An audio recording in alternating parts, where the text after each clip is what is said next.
Hello guys, this is Artnil Gaming at magpa-participate tayo sa Jujutsu Kaisen second phase ng recharge event. Ayan, nag-recharge tayo guys. 250 diamonds. 21 tokens. Tingnan natin.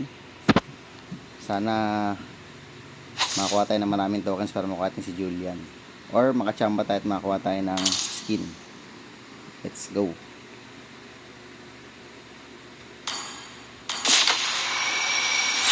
Angas ng ano talaga, no? Opening animation. Basta guys, 10 pataas, okay. Wag lang yung mga 5 tulad niya, no? Okay. So, total rewards. Ay, makuha ulit tayo guys. Tap-tap natin si Julian. Ano mo naman? Skin. Asa naman? Ang pangit, no guys? Parang mas maganda pa yata bumunot ng tig-isa, no? Yan. So, 891, mukhang malabo pa sa katotohanan yan, guys. Uy, oh. Pag may isang token ka, mababawasan ng 405. Tama ba yung ano yan? 450 yan, di ba?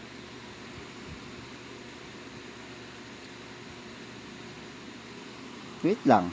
Sulit ba yan? Pag yung isang token mo, ano? Pag yung isang token mo, wait lang, ito 8.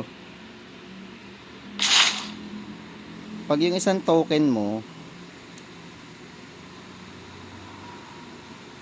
45 yung katumbas. Well, pag nag-draw ka naman ng isa 25 tas 50. Oh, so maganda. Parang mas worth it, no? Talaga, paano pag dalawa? Pero hindi natin magagawa yung dalawa eh. So, side task muna tayo guys. Kasi dito, di pa tayo nakakuha dito eh. Pagkaalam ko eh. Try natin ubusin. Alam ko di pa nakakuha ng starlight dito eh. Yun, nakakuha din tayo ng starlight guys. Isipin mo sa 500 diamonds draw, isang starlight lang ako. Medyo minalas tayo dito. Pero at least nabawi ko. May nakalagay ba dito kung guaranteed?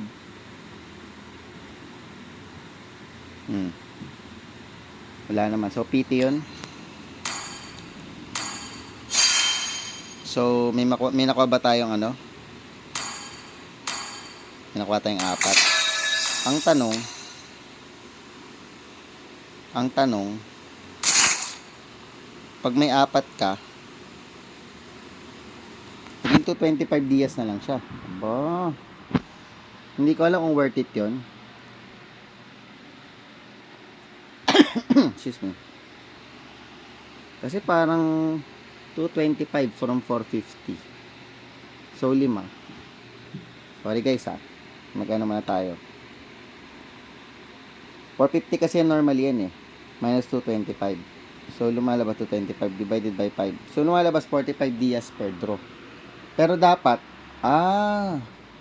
kasi pa nag-draw ka ng isa 50 dapat. So, parang mas talo.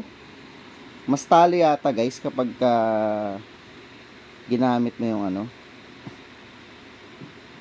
Kasi may 14 days pa tayo eh. Parang eagles ka yata, no? Kasi dapat 50 matitipid mo pag ginamit mo to normally eh. Pero magiging 45 lang siya pag nag-minus doon. Pero at least hindi siya 450. So, isa-isa natin. Sigurado naman ako guys.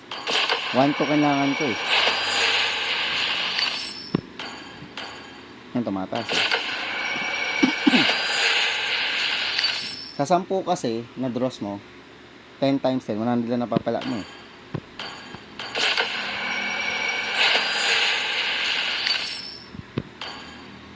You know, 45 lang isa. Ang tanong yan o 450 draws, diba? Pagka isa lang, 50 lang. So, pa nag times 10 ako, kasi meron pa tayong 14 days pa. So, 140 pa makukuha ko dyan. 140 plus minus 946. Ha? Plus pala dapat. Plus. 1,086. Which is kulang pa rin yun. Pero ang kailangan mo 1, 2. Pero pag may coupon pass ka pala,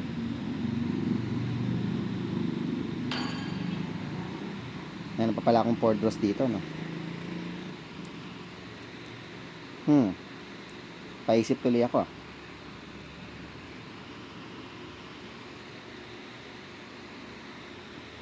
Well, sige. Itutuloy ko na lang bukas kasi pwede naman ako bumili ng ano, pwede naman ako bumili ng ganito. Saan na ba yun?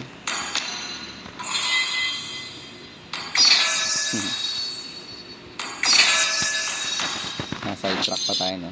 Pwede ka naman bilhin tong 100 diamonds. Mag-draw naman ako bukas ng 50% off para makuha ko yung 4 tokens na matitira dun sa ano.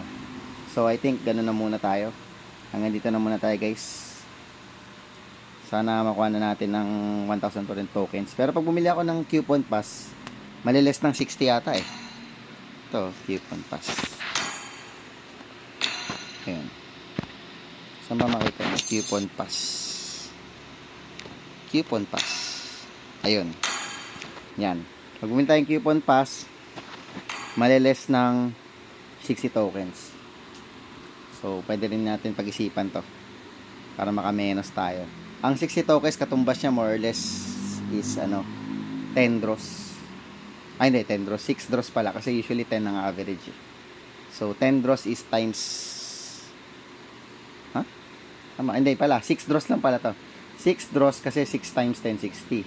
6 tapos times 50 isang draw. So, 300 diamonds matitipid mo dito. Yan, discount worth 300 diamonds. Pero naman nakalagay na dito, pinag-isipan na pa. Sige guys, yun na lang. Thank you for watching guys. Bye-bye.